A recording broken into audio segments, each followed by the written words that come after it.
दर्शकवृन्द नमस्कार। कार्यक्रम स्पेशल टकमा यहाँलाई हार्दिक स्वागत छ। आज हामी एउटा नयाँ र ताजा सन्दर्भ, देशले अब नयाँ अर्थमन्त्री पाउने लगभग निश्चित भएको छ। तत्कालीन सरकार बनिरहँदा वर्तमान सरकार केपी शर्मा ओली नेतृत्वको सरकारले एकजना विज्ञ अर्थशास्त्री भनौँ वा अर्थको जानकार व्यक्तिलाई अचानक पोलिटिसियन बनाएर राष्ट्रिय सभाको सदस्य बनाएर अर्थमन्त्री बनाइरहँदा प्रधानमन्त्री केपी शर्मा ओलीको एकदमै सराहना भयो र ताली पनि बज्यो। तर यो 2.5 वर्षको कार्यकालमा एज अ विज्ञ अर्थमन्त्री बनेका डाक्टर युवराज खतिवडाको बहिर्गमन भइरहँदा उनले गाली खानु परेको छ र खासै राम्रो काम गर्न नसकेको पनि यत्र सर्वत्र गुनासो छ। सरकारले एकजना विज्ञलाई अर्थमन्त्री बनाउनुको कारण तपाईँ हामीलाई थाहा छ, अर्थतन्त्र मजबुत होस् र नेपालको जुन अर्थतन्त्र छ यसले परिवर्तन गर्छ भन्ने एउटा आशा थियो। र वास्तवमा त्यो आशा पुरा भयो त? कतिपय विज्ञहरूले यो 1-2 वर्षपछि देखाउँला भनेर भन्दै हुनुहुन्छ। आफ्नो विश्लेषण छ। आज हामी नेपालको अर्थतन्त्र, राजनीतिमा युवाको सहभागिता, भ्रष्टाचार आदि विषयमा कुराकानी गर्नेछौँ र यस क्रममा हामीले आज निमन्त्रणा गरेका छौँ एकजना यस्तो युवा जो जनकपुरको युवा हुनुहुन्छ। उहाँलाई म यसरी परिचय गराउँछु। नेकपाका एकजना वयोवृद्ध नेता र समाजसेवी पनि हुनुहुन्छ गङ्गाराम यादवजी। उहाँको सुपुत्र हुनुहुन्छ र उहाँको बसाइ चाहिँ खासमा इङ्ल्यान्ड हो। तर उहाँले एउटा अर्थशास्त्रको विद्यार्थी वा भनौँ विज्ञको नाताले इजिप्टमा र स्विजरल्यान्डमा पनि काम गर्नुभएको छ विभिन्न प्रोजेक्टहरूमा। उहाँले चार्टर एकाउन्टेन्सी गर्नुभएको छ। एक्सफोर्ड युनिभर्सिटीबाट एप्लाई एकाउन्टेन्सी र फिनान्समा ग्रेजुएसन गर्नुभएको छ। त्यसपछि फिनान्समा स्पेसलाइजेसन पनि गर्नुभएको छ। नयास यादवजी हुनुहुन्छ आजको हाम्रो अतिथि। सर, स्वागत छ यहाँलाई। Thank you so much Puranji. आज तपाईँले मलाई एउटा राम्रो अपर्च्युनिटी दिनुभयो कुराको बोल्नलाई। हामी जस्तो मान्छेले नर्मली बोल्न पाउँदैन। हाम्रो कुरा धेरै स्ट्रङली फिल गरे पनि आज यति रहिहाल्छ हाम्रो मनमा। थ्याङ्क यू सो मच तपाईँले मलाई अपर्च्युनिटी दिनुभएकोमा। नयास यादव एउटा अलिकति डिफ्रेन्ट नाम हो यो, सन्चै हुनुहुन्छ सर? हजुर ठिक छ, थ्याङ्क यू सो मच। मेरो अब नाम चाहिँ संस्कृत नाम हो। अब साउन्ड गर्दाखेरि अलिकति अटपट लाग्छ सुरुमा बोल्दाखेरि, तर इट मिन्स गड गिफ्टेड। अब आमा बुवाले एकदम मायाले नाम राख्नु भएको। अनि अहिले चाहिँ तपाईँ नेपाल आउनु भएको छ। स्विजरल्यान्ड, इजिप्ट र इङ्ल्यान्डको बसाइ छ यहाँको।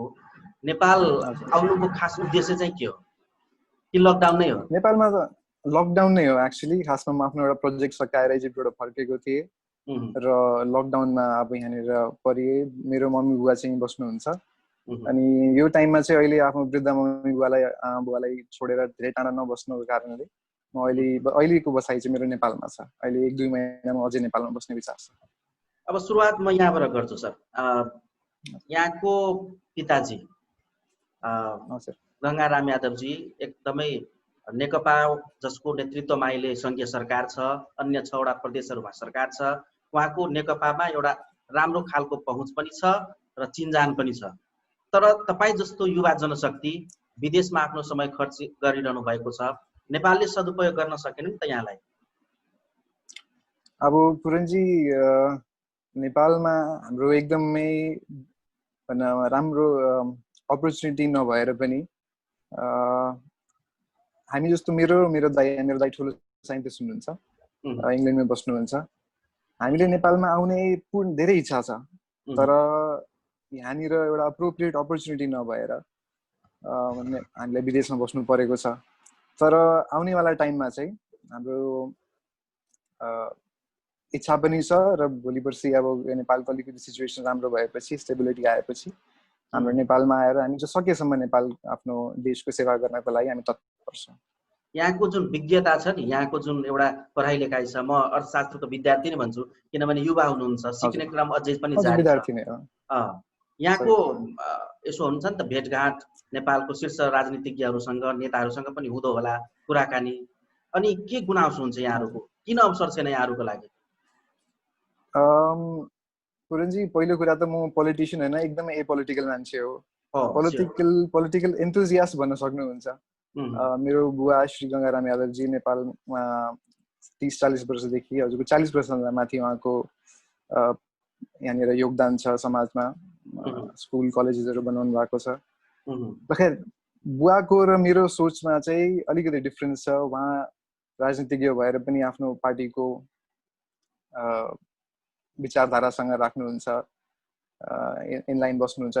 तर मेरो चाहिँ एकदमै एपोलिटिकल सोच हो र म अब त्यही क्यापासिटीमा बोल्न चाहन्छु, एउटा इन्डिभिजुअलको क्यापासिटीमा। मैले बोलेको चाहिँ अब आज कुनै पनि पार्टी र कुनै इन्फ्लुएन्समा होइन। अनि र आजको तपाईँले हजुर अहिलेको ताजा सन्दर्भ, सामान्य प्रधानमन्त्री केपी शर्मा ओलीज्यूले जुन किसिमले डाक्टर युवराज खतिवड़ालाई एज अ विज्ञको रूपमा जुन किसिमले अर्थ मन्त्रालयको जिम्मेवारी दिनुभएको थियो र बाहिरिने क्रममा एउटा के गुनासो छ भने त्यो विज्ञले चाहिँ राम्रो काम गर्न सकेन। त्यसमा यहाँहरूको अहिलेसम्मको एनालाइसिस भन्छ राजनीतिको दोष हो कि गर्न नसकेको उहाँले? आज पुरनजी मलाई सबभन्दा पहिला तपाईँले एकदम अप्ठ्यारो क्वेसन सोध्नुभयो होइन। अब आज नै उहाँको कार्यकाल सकिनेछ डाक्टर युवराज खतिवड़ाजीको। हामीले सुरुमा थाहा पाउँदा कि एउटा नन पोलिटिकल मान्छे, एउटा डक्टरेट होइन, एउटा इकोनोमिकली उहाँले एक राष्ट्र ब्याङ्कमा एउटा गभर्नर पनि भएर बस्नु भएको एकदमै विद्वान मान्छेलाई ल्याएर फाइनान्स मिनिस्ट्रीको जिम्मेवारी दिँदा हामी एकदमै सराहना गरेको थियौँ यो कुराको। र कुनै पनि चिजको पुरनजी टाइम लाग्छ। अब उहाँले इकोनोमी यो त होइन कि कुनै रेसिपी त लिएर कसैले पनि आउँदैन, नाइमा एउटा म्याजिक बोन्ड लिएर आउँछ कि चट्टा जादुको छडियो, चट घुमायो, सही भइगयो। बिल्कुल। अब नेपालको इकोनोमी बुझ्नको लागि तपाईँलाई अलिकति हिस्ट्रीमा जानुपर्छ होइन। 240 वर्षको तपाईँको एउटा राजतन्त्र हटेपछि 10 वर्ष तपाईँलाई संविधान बनाउनेमै लाग्यो होइन। 10 वर्षमा 11वटा प्रधानमन्त्री भइदिनु भयो होइन। लिटरली एउटा पोलिसी प्यारालिसिस भयो। अनि अब त्यस्तो बिग्रेको चिजमा, किनकि कुनै पनि अब हेर्नु न, मैले यो भन्दिनँ कि कुनै पनि पहिलाको आएको प्रधानमन्त्रीहरूले या कसैको कुनै पनि काङ्ग्रेस या नेकपा कसैको पनि नेतृत्वले नराम्रो काम गरेको म भन्दिनँ। सबैको तर आफ्नो आफ्नो आइडियोलोजी हुन्छ होइन। अनि पुरानो सरकारहरूले सबैले आफ्नो तर्फबाट राम्रै गर्न खोजेको हुन्छन् होला, तर के हुन्छ भने एउटा स्टेबल सरकार नभएसम्म बाहिरको इन्भेस्टमेन्ट पनि आउन एकदमै अप्ठ्यारो हुन्छ। अनि मैले त्यही 10 वर्षमा 11वटा प्रधानमन्त्री भएको त एउटा एक्चुअली जोकै भइदियो कि होइन।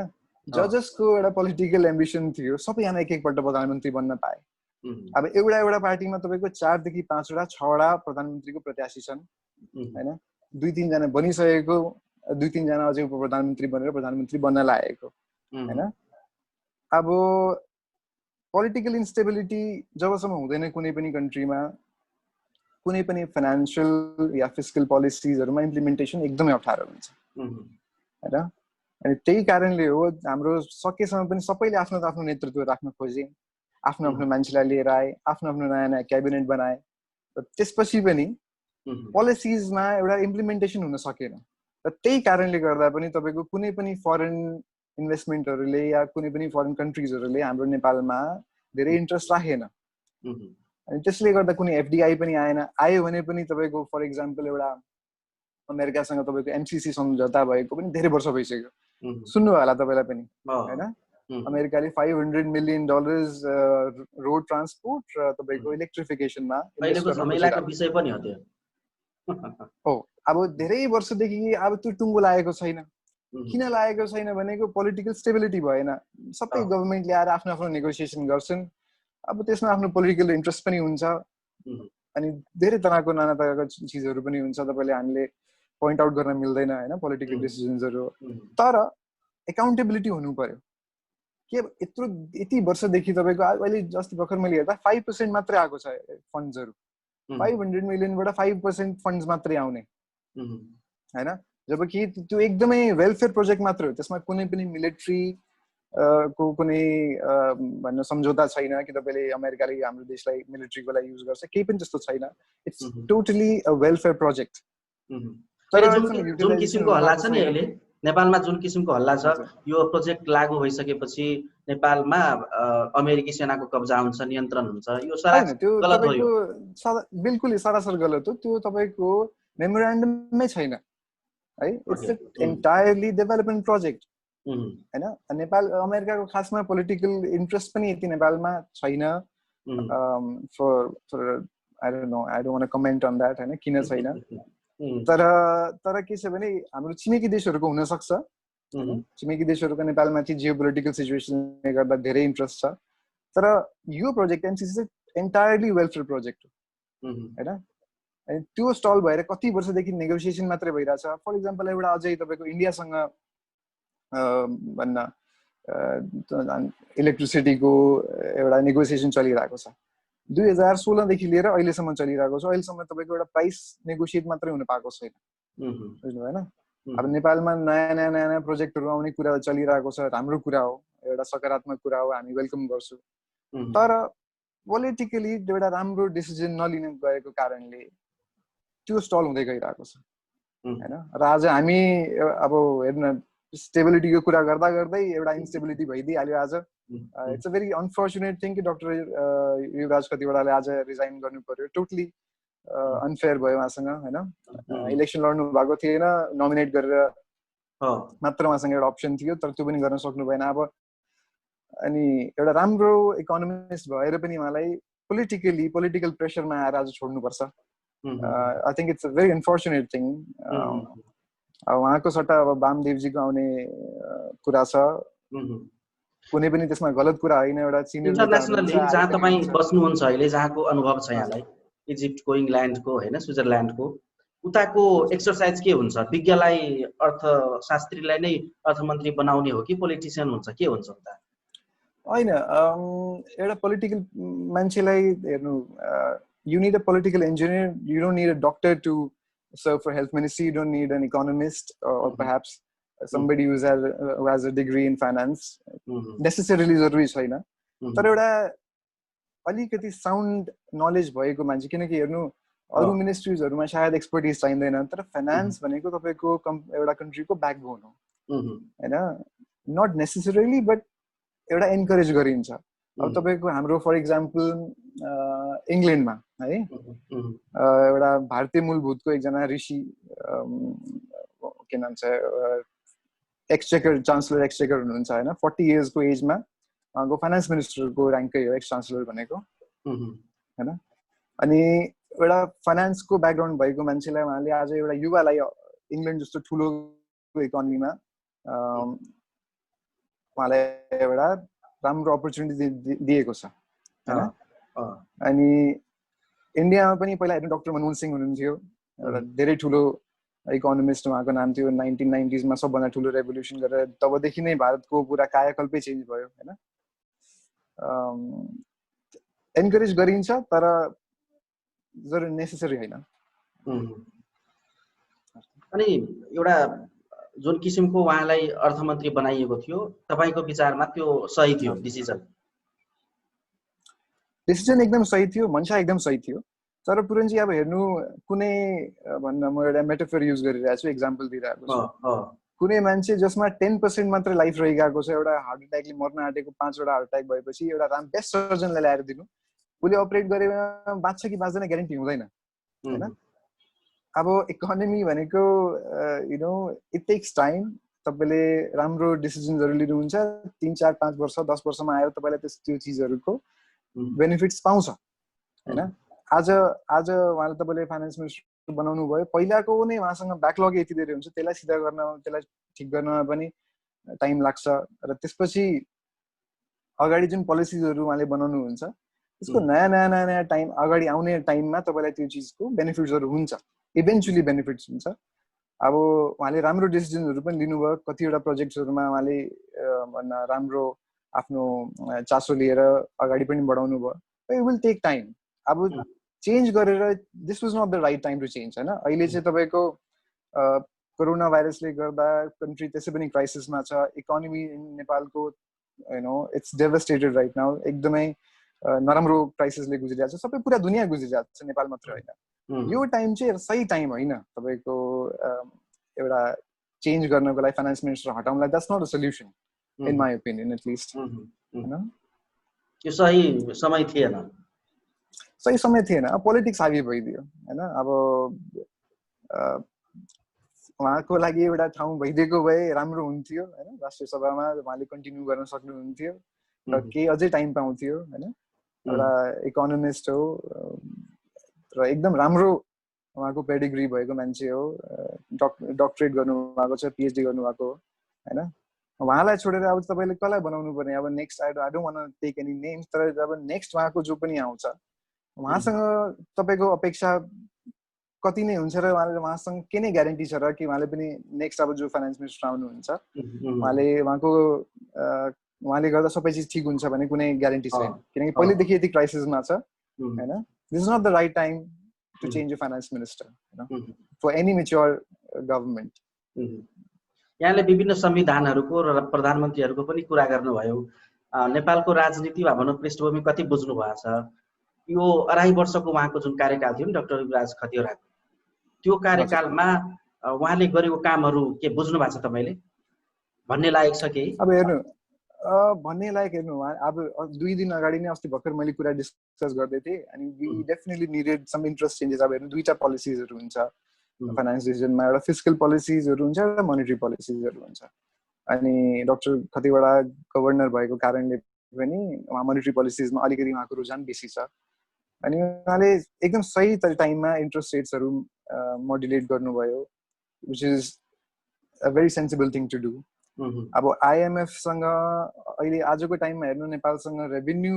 इन्क्रिज गर्नको लागि कुनै धेरै कम चान्सेसहरू छ किनकि ट्याक्स तपाईँको कलेक्सन अलमोस्ट अब धेरै धेरै थोरै छ हैन नेपालको इकोनोमीमा खासमा भने सबभन्दा बढी योगदान भन्छन् अब इट्स एन एग्रिकल्चर इकोनोमी भन्छ 65% मान्छेहरूले एग्रिकल्चर नै गर्छ हैन अब आफ्नो प्रोफेसन अनि 10% जति तपाईँको रेमिटेन्समाथि डिपेन्डेन्ट छ र बाँकी अलिअलि सानो इन्डस्ट्री टुरिज्म अरू चिजहरूले मिलाएर छ अनि he has very little tools actually उहाँसँग धेरै कम टुल्सहरू छ जुनले उहाँ इकोनोमी रेभेन्यू जेनेरेट गर्न सक्नुहुन्थ्यो अनि यो टाइममा चाहिँ मात्र फरेन इन्भेस्टमेन्ट्स हैन माथि या अब हामी अर्को भाषामा बोल्यो भने कतिवटा डेभलपमेन्ट ब्याङ्क्सहरूले तपाईँले एसियन डेभलपमेन्ट ब्याङ्क भइदियो वर्ल्ड ब्याङ्क भइदियो आइएमएफ भइदियो हैन त्यहाँसँग सबै सम्झौता गरेर थुप्रो इन्भेस्टमेन्ट्सहरू पनि भएको छ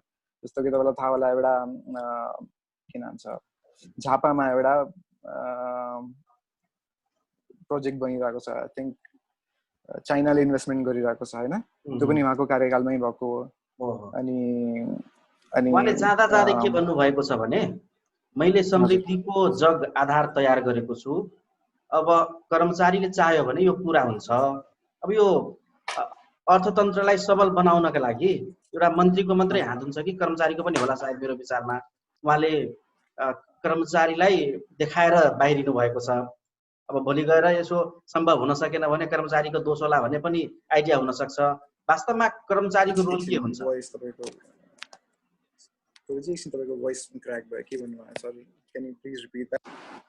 मैले के भन्न खोजेको थिएँ भने उहाँले जाँदा जाँदै के भन्नु भएको छ भने मैले समृद्धिको आधार तय गरेको छु जग बसाएको छु 2 वर्षमा कर्मचारीले चाह्यो भने यो पूरा हुन्छ मैले गरेको काम थाहा हुन्छ भन्नुभएको छ कर्मचारीलाई देखाएर उहाँ बाहिरिनु भएको छ भनौँ न एक हिसाबले कर्मचारीको के रोल हुन्छ यो अर्थतन्त्रमा हेर्नु पुरनजी पोलिसिजहरु त हेर्नु मिनिस्ट्री लेभलमा हायर लेभलमा डिसाइड हुन्छ हैन तर एक्जिक्युसन चाहिँ अगाडि तपाईको फाइनान्स सेक्रेटरी देखि लिएर अगाडि सबै पूरा मिनिस्ट्रीले काम गर्नुपर्छ त्यो त एउटा गिभन नै हो हैन तर लिड गर्ने राम्रो आधार राख्ने एउटा फ्युचरलाई हेरेर पोलिसिज बनाउने त्यो कुराहरु चाहिँ एउटा मिनिस्टरकै काम हो उहाँले गर्नु पनि भएको तर नयाँ फाइनान्स मिनिस्टर आएपछि अब को आउनुहुन्छ त्यो हामीलाई थाहा छैन तर नयाँ फाइनान्स मिनिस्टर आएपछि त्यही पोलिसिजमै उहाँले अगाडि बढ्नुहुन्छ कि चेन्ज गर्नुहुन्छ त्यही कुरा आइदियो स्टेबिलिटीको हैन कि उहाँले अब आफ्नो एउटा रेसिपी तयार गरेर जानुभयो एउटा गाइडलाइन दिनुभयो त्यसमाथि हिँड्यो भने it will take time but it will produce results. तर नयाँ फाइनेन्स मिनिस्टर आएर त्यही गर्नुहुन्छ कि हुँदैन त्यो पनि अप्ठ्यारो छ। अब नयाँ फाइनेन्स मिनिस्टर पनि कम्युनिस्टकै आउनुहुन्छ होला मेरो होइन, अभियसली कम्युनिस्टको गभर्मेन्ट छ। अनि कम्युनिस्टहरूमा त अब हेर्नु फर इक्जाम्पल लेनिनको थ्योरी लिएर हिँड्नु होइन, कम्युनिस्टहरूलाई सबभन्दा बढी भन्दा लेनिन फर इक्जाम्पल लेनिनलाई लियो भने इलेक्ट्रिफिकेसनमा धेरै इन्ट्रेस्ट हुन्छ होइन। अब जहिलेदेखि जति पनि अब नेपालको पोटेन्सियल त धेरै छ, नेपालमा 42,000 मेगावाट्स चाहिँ तपाईँको फिजिबल छ, इकोनोमिकली फिजिबल छ र झन् स्ट्रेच गऱ्यो भने 80,000 मेगावाटसम्म पुग्छ पोटेन्सियल। अनि लेनिनले एक टाइममा भनेर जानुभएको थियो कि कम्युनिजम इक्वल्स टु इलेक्ट्रिफिकेसन होइन। अनि इलेक्ट्रिफिकेसनमा चाहिँ नेपालको जहिले पनि आएको पुरानो प्रधानमन्त्रीहरू पनि र अहिले पनि एकदम इन्ट्रेस्ट छ।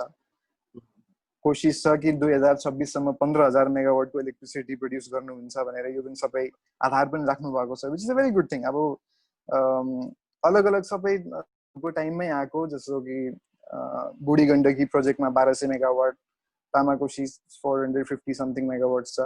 अल टुगेदर मिलाएर तपाईँको भन्छन् कि रियलिस्टिकली भन्यो भने म 4,000 भन्दा माथि मान्दिनँ, तर नेक्स्ट 3-4-5 वर्षभित्र या 2026सम्ममा जे टार्गेट छ 15,000 नभए 10,000 भए पनि धेरै हुन्छ। त्यसले गर्दा हाम्रो अभियसली इकोनोमीमा बुस्ट पनि आउँछ। बेसिस एकदम राम्रो छ, आधार राख्नुभएको, पिलर्सहरू राख्नुभएको एकदम राम्रो छ होइन। तर त्यही हो, त्यसको एक्जिक्युसन हुनु जरुरी पर्यो, किनकि अब मात्र कर्मचारी, आई डोन्ट नो कर्मचारी वाट ही मेन्ट बाई कर्मचारी होइन, किनकि टपदेखि लिएर बटमसम्म तपाईँको एक एकजनाको सबैको योगदान हुन्छ। नेपालको सबैभन्दा आजसम्मको प्रब्लमै यही हो, प्रब्लमेटिक चिज नै यही हो कि कुनै पनि पोलिसी या कुनै पनि प्रोजेक्टहरू टाइममा सकिएको छैन। फर इक्जाम्पल हुलाकी मार्ग तपाईँले अब याद छ होला, मलाई लाग्छ तपाईँ पनि धेरै सानो हुन्थ्यो होला तबदेखि कुरा सुनिरहेको। हामी पनि अब हुर्किसके धेरै टाइम भइसक्यो, तर आजसम्म बनेको छैन। अब आई डोन्ट नो कहिले बन्ने हो। अनि तपाईँको के नाम छ, निजगढ एयरपोर्टको एउटा एकदम ठुलो राम्रो एउटा प्रोजेक्ट छ, त्यो पनि अहिलेसम्म भएको छैन। फास्ट ट्र्याक पनि आर्मीलाई दिनु पर्यो होइन, तपाईँलाई थाहै छ। अब त्यसपछि गएर अलिक स्पिड आएको छ। अनि एउटा मेलाम्चीमा तपाईँको खानेपानी प्रोजेक्ट होइन, त्यो पनि 2020 वर्ष त भइसक्यो। आई थिङ्क 2000मै सुरु गरेको, अहिलेसम्म खानेपानी नेपालको काठमाडौँको मान्छेहरूलाई पाएको छैन। जबकि 23 माइलको मात्र सुरङ्ग हो, 23 किलोमिटरको सुरङ्ग मात्रै हो, के धेरै खास ठुलो कुरा त होइन त्यो। अनि मेन चाहिँ यो कुरा हो कि पोलिसी राम्रो बनाएको राम्रो कुरा हो, एक्जिक्युसनमा प्रब्लम छ। सबै चिज ढिले हुँदै गइरहेकोले गर्दा पनि नेपालमा धेरै सबैलाई सफर गर्नु परेको छ। हामी त त्यो जेनेरेसन हो पुरन्जी जसले भन्न लोड सेडिङ पनि देखेको। हामी कहिले काहीँ छुट्टी भएको बेलामा घर आउँदा 16 घण्टाको पनि लोड सेडिङ हुन्थ्यो, 16-18 घण्टासम्मको हुन्थ्यो। अनि अब चाहिँ अब सरप्लसमा जाने कुरा छ, नेक्स्ट 2-3 वर्षमा सरप्लसमा जान्छ। फेरि कन्जम्सन छैन। अब नेपालको एउटा जनतालाई म यो पनि सबैले भनिरहेको छन्, मोटिभेट पनि गरिरहेको छन् कि बढी इलेक्ट्रिसिटी युज गर्नु, किनकि कन्जम्सन पनि त बढाउनु पर्यो नि त होइन। तपाईँको एकदम सप्लाई धेरै आउन आँटेको छ, अगाडि कुनै डिड्सहरू यस्तो केही पनि छैन, अगाडि बेच्ने कुनै कुरा छैन होइन। 15,000 भयो भने 15,000 स्टोर त गर्न सकिँदैन। वी मस्ट एक्सपोर्ट, तर एक्सपोर्ट गर्ने अहिलेसम्म ट्रिटिजहरू छैन होइन। त्यसमा अलिकति छिटो काम गर्नु पर्यो। अन्य एक दुई विषयमा पनि कुरा गर्ने मन छ मेरो। अब यो इकोनोमिक्सको सवालमा अर्थतन्त्र उकास्नको लागि, देशको अर्थतन्त्र उकास्नको लागि चाहिँ एउटा देश विदेश घुम्दै काम गरिरहेको एकजना विज्ञको नाताले पोइन्ट वाइज के गर्दा चाहिँ नेपाल सरकारलाई सहयोग हुन्छ तपाईँको विचारमा? अब पुरन्जी मैले जसरी भने कि अब प्रोजेक्ट्सहरू त एकदम राम्रो राम्रो चलिरहेको छन् होइन। नेपालको स्ट्रेन्थ भनेको नेपालको नेचुरल रिसोर्सेस अहिले, किनकि नेपालमा कुनै म्यानुफ्याक्चरिङ इन्डस्ट्री धेरै छैन। नेपालको इकोनोमीको size it's very small, $30 billion को इकोनोमी हो, which is much lesser than for example अहिले मैले कम्पेयर गर्नु पऱ्यो भने हाम्रो छिमेकी देशको जुन दिल्ली भनेको एउटा जुन दिल्ली क्यापिटल हो, दिल्ली मात्रको इकोनोमी $110 बिलियन को छ, नेपालको 30। अब तपाईँ कम्पेरिजन गरिहाल्नु है, it's a very small economy, तर राइज गरिरहेको थियो 6 to 7% को अहिलेसम्म राम्रो जिडिपी को ग्रोथ रेट थियो, सब चिज ठिक छ होइन। तर नेपालसँग अहिले रेभेन्यू जेनेरेट गर्नको लागि रिसोर्सेस यति छैन हैन। त जुन अहिले जति पनि तपाईको प्रोजेक्ट्सहरुमा गएको छ त्यो सबभन्दा पहिला त त्यो सबै एक्टिभ हुनु पर्यो छिटो भन्दा छिटो हैन। Immediately there is only one option, you only can borrow right now. IMF ले $6.5 billion सम्मको क्यापेसिटी दिएको छ सभरेन नेशन्सहरुको लागि। You take the money and you spend it. Basically तपाईको अब एकदम आम भाषामा म कुरा गरिरहेको छु, तपाईले जनताको हातमा पैसा दिनु पर्यो अहिले, जुनले आफ्नो सबै जीविका पनि चलाउँछ जनताले, र त्यसपछि त्यसैले नै इकोनोमीको किक स्टार्ट हुने हो हैन। अब नेपालमा अब तपाईलाई यदि बुलेट पोइन्ट्समै के भन्नु पर्यो भने अलिकति तपाईको ट्याक्स रिफर्म्स ल्याउन एकदम जरुरी छ। नेपालको ट्याक्स स्ट्रक्चर अलिकति कम्प्लिकेटेड छ। ट्याक्स कलेक्सन त्यो भन्दा पनि भन्न अब 65% मान्छे त एग्रिकल्चर गरिरहेछ, जसले 27-26% मात्र इकोनोमीमा कन्ट्रिब्युट गर्छ। हेर्नु अब कति ठुलो प्याराडक्स हो यो कि मेजोरिटी जनताले 65% जनताले हजुरको एग्रिकल्चर एज अ प्रोफेसन गरिरहेको छ, तर इकोनोमीमा आएको चाहिँ जुन इम्प्याक्ट छ, जुन कन्ट्रिब्युसन छ त्यो 25-26% मात्रै हो। बाँकी 70% तपाईको चाहिँ अरू चिजहरुमा डिपेन्डेन्ट छ, जस्तै 9% पहिला मैले भने कि रेमिटेन्समा डिपेन्डेन्ट छ हैन। त ट्याक्स कलेक्सनको मेरो एउटा भन्ने ट्याक्सको ट्याक्स कलेक्सन र ट्याक्स मोड्युलेसन रिफर्म्सहरु ल्याउन एकदम जरुरी छ है। अनि त्यसपछि तपाईको FDIs हैन।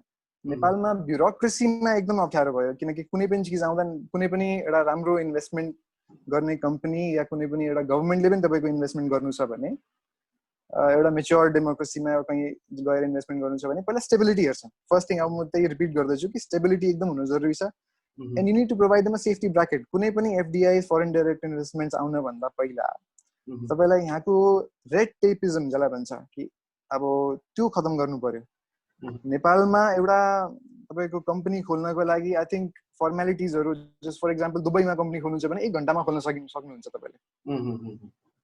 इंग्ल्यान्डमा या कुनै पनि एउटा राम्रो ठुलो कन्ट्रीमा तपाईले यदि if you want to form a company एउटा भन्दा वेलफ इन्कर्पोरेसन तपाईको 1 घण्टामा पाउन सक्छ, एक दिनमा।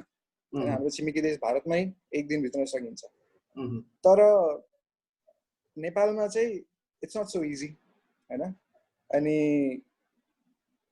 कुनै पनि फरेन डाइरेक्ट इन्भेस्टमेन्ट आउनु भन्दा पहिला तपाईलाई तिनीहरुलाई सेफ्टी, पहिला ट्याक्स कन्सेसन्सहरु दिनु पर्यो, अनि त्यसपछि एउटा सेफ्टी नेट प्रोभाइड गर्नु पर्यो जुनले तिनीहरुलाई एटलिस्ट 5 देखि 10 वर्षसम्मको इन्भेस्टमेन्ट सम्मको लागि गभर्नमेन्टले सब्सिडिज देखि लिएर ट्याक्स कन्सेसन्स देखि लिएर हैन तपाईले एन्करेज गर्नु पर्यो आउनको लागि। अब जस्तो चाइनाबाट धेरै म्यानुफ्याक्चरिङ इन्डस्ट्रीहरु गइराछ, कति थाइल्यान्डमा गइराको छ, कति भियतनाममा गइराछ, कति भारतमा पनि आइराको छ। हामी नेपाललाई पनि एउटा अप्सन जसरी प्रेजेन्ट गर्न सक्छौं।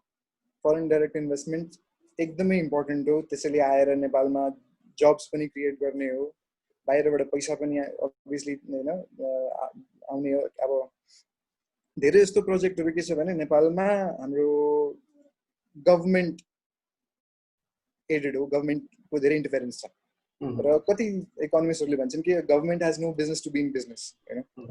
It's not important for a government हैन। बेसिकली तपाईले ट्याक्स गर्ने हो, रोनाल्ड रेगनले भने जस्तो हैन। एउटा राम्रो इन्भेस्टमेन्ट आएपछि you tax it, if it's not working then you regulate. एकदम कतिवटा चिजहरु छ जुन चेन्ज गर्नको लागि धेरै जरुरी छ। राजनीतिक स्थिरता पनि आवश्यक छ। एकछिन पुरन्जी तपाईको आवाज अलिकति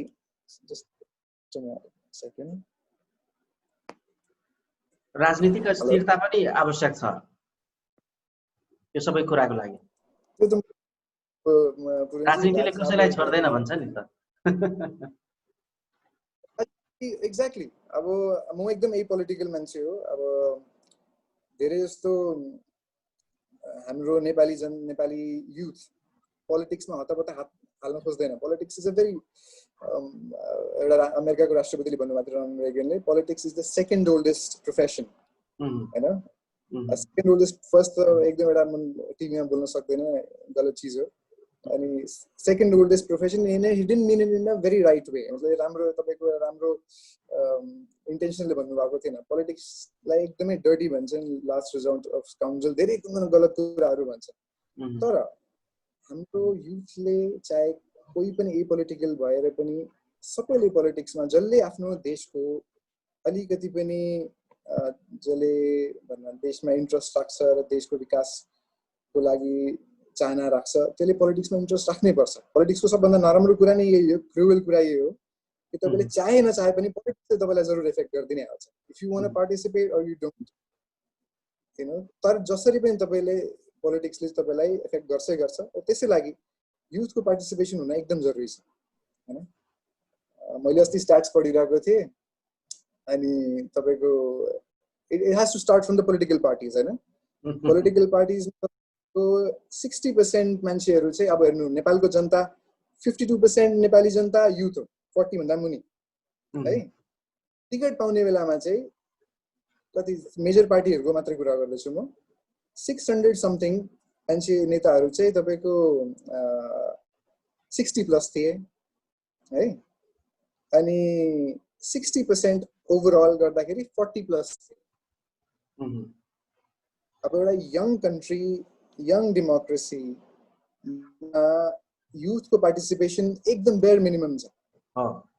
टिकट दिने बेला म एकपल्ट कहिले डिक्लेयर पनि गर्दैनन् पार्टनर, कहिले मैले धेरैपल्ट रिसर्च गर्ने कोसिस पनि गरेँ चाहिँ स्ट्याट्स डिक्लेयर पनि हुँदैनन् है। अनि अहिले पार्लियामेन्टभित्र आई डोन्ट थिङ्क 10% पनि 40 भन्दा बिलोको एज ग्रुपलाई चाहिँ अहिले चान्स पाएको छैन। आई थिङ्क यदि मेरो कुरा कसैले सुन्नुहुन्छ भने, सरकारमा कसैले कहीँ मेरो कुरा पुग्छ भने, आई थिङ्क 10% सम्म कम्तीमा यदि बिलो 40 को एजलाई एउटा युथलाई रिजर्भेसन दियो भने पार्लियामेन्टमा, हामी पनि आफ्नो, not me but someone like me हैन, who is young, who is enthusiastic and someone who wants to do something for the country. अब तपाईले अवसर दिए मात्रै उसले आफ्नो प्रतिभा देखाउन सक्छ हैन। नेपालको जुन एउटा राजनीति परिप्रेक्ष्य नि, अब यहाँले बुवाको माध्यमले पनि बुझ्नु भएको होला, त्यसपछि न्युजहरू हैन, सामाजिक सञ्जालहरूको माध्यमले पनि बुझ्नु भएको होला। नेपालमा 50 कटेका नेताले पनि आफूलाई युवा नेता भन्ने गरेको छ र जुन किसिमको अहिले नेपालमा अहिले जुन किसिमको एउटा शीर्ष नेतृत्व भन्छ नि, देश चलाउने शीर्ष नेताहरू सबै बुढेसकाल लागेका नेताहरू पनि छन्। त्यो पनि हो त एउटा कारण। एक्ज्याक्टली म त्यही बुझ्न सकिनँ। मैले युवा नेता लास्ट आई थिङ्क मैले युवा नेताहरूको बच्चापछि पनि कलेजमा पढिरहेको छ है, टु कल्ड युवा नेता हो। आई थिङ्क युवाको पनि एउटा ब्राकेट तय गर्ने एकदम जरुरी छ। इफ यु डोन्ट वान्ट, अब 35 भन्दा मुनिको तपाईँ चाहनु हुँदैन, एटलिस्ट 40 त ब्राकेट राख्नु न। I mean have some sense, you know. अब विदेश राजनीतिमा आराम गर्ने जुन एउटा स्टेज हुन्छ नि, राजनीतिमा आराम गर्ने स्टेज नै छैन नेपालमा। राजनीति सबभन्दा पहिला भन्न गलत कुरा त के हो भने बुरनजी, राजनीति एक्चुअलीमा सबभन्दा राम्रो प्रोफेसन हो हैन। Actually it's a very good profession, किनकि तपाईँले वेलफेयरसँग जोड्नु पाउनुहुन्छ। सबै एउटा कम्युनिटीको एउटा कुनै भन्न सबभन्दा कमजोर व्यक्तिलाई पनि तपाईँले एम्पावर गर्ने हैन, एउटा अप्सन हुन्छ। एउटा भन्न तपाईँ सबैको लाइफलाई छुन सक्नुहुन्छ। एकदम राम्रो कुरा हो राजनीतिमा आउने, कुनै त्यसमा गलत होइन। तर यसलाई चाहिँ फ्यामिली बिजनेस जस्तै ट्रिट गर्ने या तपाईँले बिजनेस जस्तो ट्रिट गर्ने, लेगेसी जस्तो ट्रिट गर्ने, पोलिटिकल, अब सबैलाई हेर्नु पोलिटिकल पेटर्न चाहिएको छ। अब आजकै फर इक्जाम्पल सन्दर्भमा अब हेर्नु राम्रो फाइनान्स मिनिस्टरलाई छोड्नु पर्यो र ठिकै छ। अब तर युथलाई पनि अलिकति त्यसरी नै अप्पर हाउसमा नोमिनेट नगर्नु, एटलिस्ट टिकट्स दिनु, जितेर गयो भने एटलिस्ट 10% सम्मको त सबै पार्टीहरूलाई रेजोल्युसन बनाउन सकिन्छ। पार्लियामेन्टमा 10% रिजर्भेसन नराखे पनि पार्टीले रेजर्भेसन राख्न सुरु गरोस् न। प्लिज तपाईँ टिकट्स दिनु, जितेर आएपछि एउटा राम्रो मिक्स हुन्छ। किनकि अब महिलाहरूलाई पायो, धेरै राम्रो कुरा हो, हामी एकदम खुसी छौँ। 33% सम्मको महिलाहरूलाई एउटा पिछडेको देश थियो नेपाल, तर एकदम राम्रो वेलकम स्टेप हो, अपर्च्युनिटी दिनुभएको छ युथलाई। यसमै म अलिकति जोड दिन्छु। तपाईँले जुन किसिमले एउटा सराहना गर्नुभयो नि त, महिलालाई 33% दिनु भनेको पनि राम्रो कुरो गर्नुभयो। महिला कि दक्ष महिला, त्यो पनि एउटा प्रश्न हो नि त, महिला कि क्वालिफाइड महिला। अब यहाँनिर के देखियो भने नि मेयर र उपमेयरमा एकजना महिला अनिवार्य गरिदिनु भयो हैन, तर उपमेयरमा पुग्ने अधिकांश महिलाहरू अनपढ र बोल्न पनि सक्ने अवस्थामा हुनुहुन्न, त्यसले गर्दा पनि विवाद हुन्छ नि त काम गर्ने बेलामा। Qualification is you know necessary, obviously qualification मैले त्यही केन्द्रित गर्न खोजेको हो। नेपालमा कोटा छुट्याउने तर क्वालिफिकेसनलाई कुनै मतलब नगर्ने कि मेन समस्या। पेडिग्रीलाई इम्पोर्टेन्स दिनु पर्यो। अब म क्वालिफिकेसनमाथि धेरै जोड दिदिनँ, हुन त म अब धेरै क्वालिफाइड मान्छेहरू पनि देखेको छु जुनमा पेडिग्री र मोटिभेसन पनि हुँदैन। त्यो पनि हुन्छ, जरुरी छैन क्वालिफाइड हुने बित्तिकै तपाईलाई लाइसेन्स पाइहाल्छ कि हैन म एउटा कुनै पोस्टको लागि दाबी गर्न सक्छु, हैन। तपाईको बडी अफ वर्क पनि हेर्ने जरुरी छ। अब हाम्रै प्राइम मिनिस्टरहरुमा कतिजना प्राइम मिनिस्टरहरु रहेको छन् जुन 10th एसएलसी मात्र गरेको, गृह मन्त्रीदेखि डेप्युटी प्राइम मिनिस्टरसम्म मात्र 10th एसएलसी गरेको प्राइम मिनिस्टरहरु पनि रहेको छन्। म नाउँ लिँदैन है, तर कतिले राम्रो चलाएको पनि छ, कतिले चलाउन पाएको छैन हैन। क्वालिफिकेसन हुने बित्तिकै इट्स नट नेसेसरी कि तपाईले राम्रो काम गर्न सक्नुहुन्छ। जे इम्पोर्टेन्ट हो त्यो बडी अफ वर्क उहाँको इम्पोर्टेन्ट हो, एक्सपिरियन्स इम्पोर्टेन्ट हो। आजसम्म जो मेयरमा या कुनै पनि पब्लिक अफिसमा गइरहेको मान्छे छ, उहाँले आजसम्म के गर्नु भएको छ त्यसको एसेसमेन्ट गर्न जरुरी छ हैन। म क्वालिफिकेसन भएको राम्रो कुरा हो हैन, म पनि क्वालिफाइड छु। हामीलाई त राम्रै हुन्छ मात्र क्वालिफिकेसनको बेसिसमा दियो भने। म त भन्छु पार्लियामेन्टको लागि पनि तपाईले एउटा 10% या 20% कुनै पनि एउटा रिजर्भेसन राखेर फ्री कम्पिटिसन गराइदिनु न। पास गरेको मान्छेले जसलाई कन्स्टिट्युसनको नलेज छ, जसले क्लियर गर्न सक्छ आफ्नो कुरा, जसले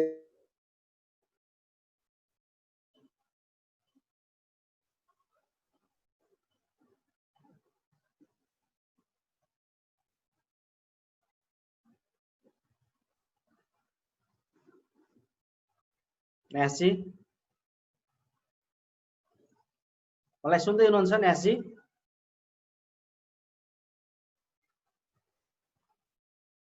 दर्शकवृन्द, प्राविधिक गडबडीके कारणसँ हिनका संगे के एखन के वार्तालाप हमरा बुझाय अवरुद्ध भ गेल छै। फेर से हम सब कोशिश करब हिनका संगे जुड़े के कोशिश कर रहल छी। न्यासजी सुन्दै हुनुहुन्छ? सरी मैले नेटवर्क अलिकति बीचमा एकछिन मैले कहाँसम्म sorry I think I have to repeat it. मैले के भनेको थिएँ भने जेन्डरको आधारमा, तपाईको ब्याकग्राउन्डको आधारमा, प्रदेशको आधारमा, धेरै आधारहरुमा तपाईले नोमिनेट गरेर पार्लियामेन्टमा गइरहेको छ है। क्वालिफिकेसनको आधारमा पनि कुनै नराम्रो कुरा त हैन। पेडिग्रीको आधारमा, बडी अफ वर्कको आधारमा कतिजना मान्छेले 40-40 वर्षसम्म एउटा राम्रो काम गरेको छन्, समाज सेवा पनि गरेको छन् है, र कतिजनाले 30-40 वर्ष मात्र आफूलाई स्ट्रङ गर्नमा, पार्टी भित्र स्ट्रङ गर्नमा लगाएर नोमिनेसन भएर पार्लियामेन्टसम्म पुगिरहेको छन्। आई थिंक त्यो अलिकति अनफेयर भयो। त्यो जुन व्यक्तिले कन्ट्रिब्युसन गरेको छ, कन्ट्रिब्युसनको पनि एउटा एसेसमेन्ट, फेयर एसेसमेन्ट हुने एकदम जरुरी छ। अब अलिकति लामो पनि हुँदैछ। यहाँले युवा सहभागितामा जोड दिनु भएको छ, तर त्यसको पनि एउटा युवा सहभागिताको पनि सार्थकता हुनुपर्छ मेरो विचारमा। नेपालमा चाहिँ राजनीति भनेको एउटा पेशा जस्तै भएको छ, कमाउने पेशा, र त्यसमा युवादेखि वृद्धसम्मले भ्रष्टाचार गरिरहेको र कमाइरहेको कुरा पनि आइरहेको छ। यहाँसम्म कि भ्रष्टाचारलाई मास्नको लागि बनाइएको अख्तियार दुरुपयोग अनुसन्धान आयोगमा पनि भ्रष्टाचार भइरहेको कुरा तपाईँ हामी सबैलाई थाहा छ। अब यति भ्रष्टाचार छ कि राजनीतिलाई त्यसले सबल हुन दिन सकेको छैन, र यो देश राजनीतिज्ञले भन्दा पनि एउटा बिचौलियाले चलाइरहेको कुरा पनि छ, जोसँग पैसा छ। त्यो कुराहरू पनि आइरहेको छ। ट्रान्सपेरेन्सीको कुरा हामीले गरेका थियौँ, यसको बारेमा अलिकति बताइदिनुस् न। तपाईले घुम्नु भएको छ धेरै देशहरू। अब राजनीति नेपालसम्म स्पेसिफिक रहँदैन। राजनीति भनेको धेरै बदनाम पेशा भइसकेको, पेशा पनि होइन एक्चुअली भने पेशै बनाइसकेको छ मान्छेहरूले यसलाई हैन। नेपालमा मात्र अहिले सबैभन्दा राम्रो पेशा, कमाउने पेशा राजनीति नेपालमा। म त्यो आफू भन्न सक्दिनँ हैन। मैले त कुनै पब्लिक अफिस मैले आफ्नो आँखाले देखेको भने सुनेको कुराहरूमै आउँछ। त्यो चिजहरूको लागि तपाईको गभर्नमेन्टसँग र तपाईको कन्स्टिट्युसनमा धेरै यस्तो टुल्सहरू छ जुनको इफेक्टिभनेस भयो भने, फर एक्जाम्पल तपाईको अडिट जनरलको एउटा अफिस छ, तपाईँ सबैको जुनले कुनै पनि मिनिस्ट्री कहिले पनि गएर अडिट गर्न सक्छन्, जुनको रिपोर्ट चाहिँ महामहिम राष्ट्रपतिजीलाई पुग्छ हैन। त्यो रिपोर्ट्सहरूलाई चाहिँ पब्लिक गर्न थाले भने हैन, सबै चिजमा जस्तो अडिट जनरलले गरेको अडिट्सहरू, पहिलो कुरा त कम्पलसरी अडिट हुनु पर्यो मेरो हिसाबले त। हेर्नु अलिकति बजेट बढाइदिनु पर्यो उहाँहरूको, र सबै मिनिस्ट्रिजहरूको र सबै जति पनि गभर्नमेन्ट एजेन्सिजहरूको तपाईको कम्पलसरी अडिट हुनु पर्यो। कम्पलसरी अडिट भएपछि त्यो अडिट्सहरूलाई चाहिँ तपाईको पब्लिसाइज गर्नु पर्यो, जनता कहाँ पुग्नु पर्यो। अब जस्तो कि एउटा त्यसको लागि एउटा इम्पोर्टेन्ट कुरा के छ भने, जुन एउटा कानुन म चाहन्छु नेपालमा पनि आओस्, त्यो एउटा राइट टु इन्फर्मेसनको है। अब नेपालमा ट्रान्सपेरेन्सीको एकदम धेरै अभाव छ हैन। कुनै पनि फर एक्जाम्पल कुनै पनि मिनिस्ट्रीले कुनै पनि अब अपोइन्टमेन्ट भइरहेको छ, कुन कसैको कुनै पोस्टमा अपोइन्टमेन्ट भइरहेको छ, या कति फन्ड्सहरू एलोकेट भइरहेको छ, बजेटहरूमा निस्किन्छ, तर स्पेन्ड भएपछि फर एक्जाम्पल आजको generation 21st century, it depends on execution. अब तपाईँले भन्न ठुलो बिग ब्याङ भन्न एनाउन्समेन्ट्सहरू गरेर हुँदैन। सबैले आजसम्म तपाईँको रिजल्ट के हो, रिजल्ट ड्रिभन पोलिटिक्स हो आजको टाइमको। र सबै चिजको लागि तपाईँको एउटा ट्रान्सपेरेन्सी हुनु एकदम जरुरी छ। म एज अ युथ या तपाईँ या कोही पनि जर्नलिस्ट या कोही पनि कसैलाई पनि यदि कुनै पनि इन्फर्मेसन एउटा पब्लिक अफिसको चाहिन्छ भने यु मस्ट गेट इट। लाइनमा लागेर चाहिन्छ कसैले बोलेर हुँदैन। त्यसको लागि तपाईँलाई आफ्नो जनतालाई अलिकति एम्पावर गर्नु पर्यो हैन। यो जबसम्म संविधानमा पार्लियामेन्टमा यस्तो कुनै राइट टु इन्फर्मेसन जस्तो कुनै एक्ट पास हुँदैन तबसम्म सम्भव छैन। अब मैले गएर कुनै पनि एउटा पब्लिक अफिसमा गएर I need you know this and that सबै यो डकुमेन्ट्सहरू मागे मलाई दिदैन नि त। हामीले त एज एन एकाउन्टेन्ट फाइनेन्सको काम गरेको मान्छेले थाहा पनि पाइदिन्छ कि यहाँनिर इफेक्टिभनेस यति छ, यति बिलियन्स अफ डलर स्पेन्ड गरेपछि इफेक्टिभनेस यति छ, डेफिनेटली लिकेज हो कहीँ न कहीँ। शङ्का हुन्छ नि त। 1 रुपियाँ दिँदा सेन्टरले जनताका 15 पैसा मात्रै पुग्छ, त्यो नेपालमा पनि लागू हुन्छ त्यो कुरा। सेम चिजको लागि तपाईँले एउटा जनतालाई सशक्त बनाउनु पर्यो। अहिलेको टाइम चाहिँ यस्तो छ कि पोलिटिसियन्सहरूले आफूलाई कसरी स्ट्रङ गर्ने र जनतालाई कति डिल्युजन गर्ने हैन।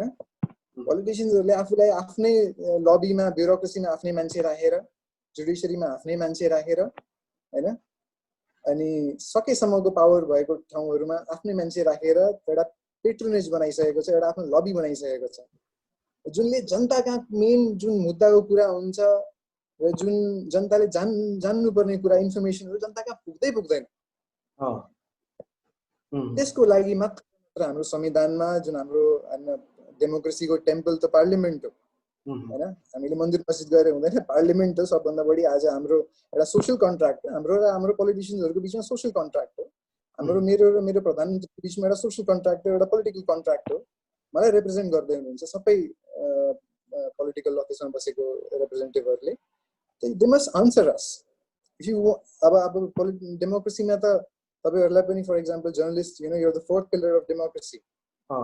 तपाईहरुले टाइममा क्वेसन गरिराख्नु पर्ने हो।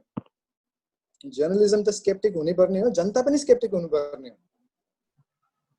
र एउटा भन्छ नि नेताहरू या पोलिटिक्समा तपाईको आजकल आउन सुरु भइरहेको छ भने वर्शिपिङ, पोलिटिकल वर्शिपिङ भनेको एउटा नयाँ कन्सेप्ट आएको छ।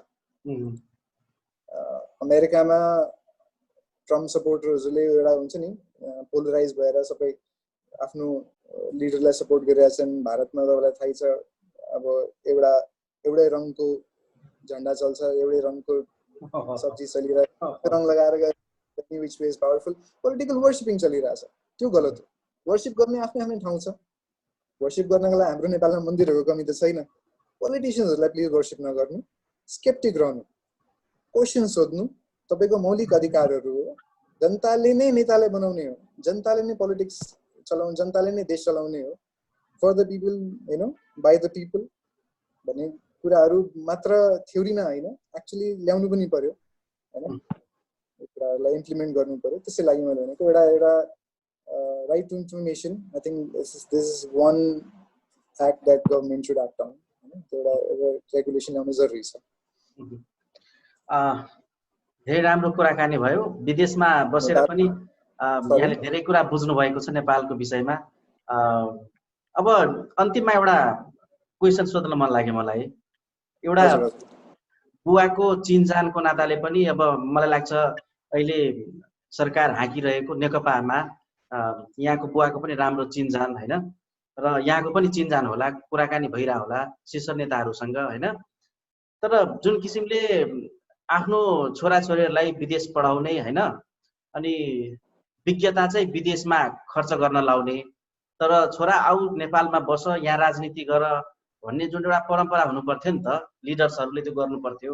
ल विदेशमा छोराछोरीलाई पढाउने अनि पढाएर नेपालमा ल्याएर यसो राजनीतिमा लाउने होइन, त्यसले पनि त एउटा अर्को क्रान्ति हुन्छ नि त। अनि यहाँलाई चाहिँ प्रस्ताव आयो भने बाबु आउनुहोस् उताबाट नेपालमै आउनुहोस् राजनीति गर्नुहोस् भन्ने प्रस्ताव आयो भने के गर्नुहुन्छ अहिलेको अवस्थामा? सही कुरा भन्नुभयो मेरो बुवा श्री गङ्गाराम यादवजी।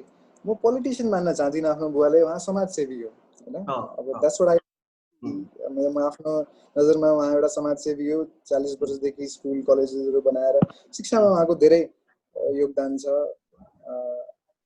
आफूले उहाँले पाएको अपर्च्युनिटीहरू नपाएकोमा अरू कमजोर वर्गको मान्छेहरू सबैलाई हेल्प गरिरहनु भएको छ। र हाम्रो सुरुदेखि नै हाम्रो बुवाले यहाँनिर हामी सानो हुँदाखेरि नै जहिले पनि यही भन्नुहुन्थ्यो कि आफ्नो देशमा पढ्न जाऊ बाहिर, किनकि हाम्रो यहाँनिर इन्स्टिट्युसन्सहरू यति थिएन। अब अहिले एकदम राम्रो अपर्च्युनिटी छ नेपालमा कि राम्रो राम्रो इन्स्टिट्युसन्सहरू डेभलप गरौँ ताकि युथ बाहिर जाँदै नजाओस् पढ्नका लागि। तपाईँको फ्री कम्पिटिसन्सहरू गराउनु, फर्स्ट क्लास भन्छ नि, जस्तो कि अब लोकसेवा आयोगमा तपाईँको एक्जाम दिएर पनि सेकेन्ड क्लासको जब्सहरू पाउँछ, फर्स्ट क्लासमा इन्ट्री छैन जस्तो अरू देशहरूमा छ। सिधै तपाईँलाई राम्रो ट्यालेन्ट हन्टिङ गरेर एउटा राम्रो एलिट जब्सहरूमा उहाँले पाउनु अपर्च्युनिटी पनि पाउनु पर्यो। हाम्रो सुरुदेखि नै हाम्रो घरमा जुन हिसाबको विचारधारा थियो यो थियो कि पढेर सशक्त भएर आफ्नो देशमा आएर सेवा गर्ने होइन। अब राजनीतिमै जरुरी छैन, म एउटा प्रोफेसनल हो, पोलिटिकल इन्थुजियास्ट मात्रै हो। एज अ प्रोफेसनल मेरो जोइन गर्ने इच्छा छैन, तर कुनै इन विचेभर क्यापासिटी मलाई यहाँनिर आएर नेपालमा कुनै अपर्च्युनिटी पाउँछ भने I will be very happy to help, just in terms to serve the people. अरू केही पनि होइन। मलाई अब कुनै पोलिटिकल अफिसको कुनै पनि इच्छा छैन। मैले धेरै कुरा पार्लियामेन्टमा रेजोल्युसन गरेँ, धेरै कुराहरू भने मलाई आफू जाने इच्छा छैन। तर in whichever capacity if I can contribute I will be very happy to contribute. Thank you so much Nyasji, अमूल्य समय दिनुभयो, कुराकानी गर्नुभयो, धन्यवाद। दिनुभएकोमा मैले मेरो खासमा यस्तो इन्टरभ्यूहरू मेरो डोमेन पनि होइन, मैले आज पहिला गरेको पनि छैन। यही कुनै भुलचुक भयो भने मलाई माफ गर्ने होला। एउटा दुईवटा शब्दमा पनि मलाई लाग्छ मेरो भुलचुक भयो, नबोल्नु पर्ने शब्द पनि बोलिदिएँ र धेरै मैले सकेसम्म आफ्नो कुनै पनि आइडियोलोजी नभइकन एउटा एपोलिटिकल र एउटा न्युट्रल मान्छे जसरी आफ्नो कुरा गर्न खोजेको होइन। अफ द रेकर्ड यहाँसँगको भेटघाटमा मैले यहाँहरूसँग जुन यहाँले सेयर गर्नुभयो त्यो कुरा चाहिँ अब मभन्दा बाहिरका मान्छेहरूले पनि होइन, आम नागरिकले पनि बुझोस्, यहाँबाट केही कुरा अनुभव सेयर होस् भन्ने हिसाबले यहाँलाई समय मागेर दिनुभयो, त्यसको लागि धन्यवाद। पुरणजी, आज मेरो पर्सनल ओपिनियन हो कि आज जे भयो हाम्रो फाइनान्स मिनिस्टर चेन्ज भएको राम्रो कुरा होइन, तर कोरोना भाइरसले गर्दा धेरै चिजहरू अप्ठ्यारो भएर धेरै चेन्जेसहरू ल्याउनु परिरहेको छ होइन। But I would like to say as Winston Churchill ब्रिटेनको प्राइम मिनिस्टर थिए, धेरै प्रसिद्ध प्रख्यात प्राइम मिनिस्टर थिए। उहाँले भन्नुभएको थियो never never ever waste a crisis. तपाईँको क्राइसिसको टाइम कडा स्टेप लिने टाइम हो। Please take the opportunity, take strong steps. तपाईँ कुनै पनि सक्सेसको ग्यारेन्टी हुँदैन, तर this is the time take strong step. र हाम्रो नेपाली जनतामा र नेपालको एज अ कन्ट्री हामीलाई धेरै फेथ छ, हामी धेरै अगाडि जान सक्छौँ। We just need to utilize our potential and that's about it. Thank you so much Nyasji, धेरै धेरै धन्यवाद। So much, thank you for the opportunity.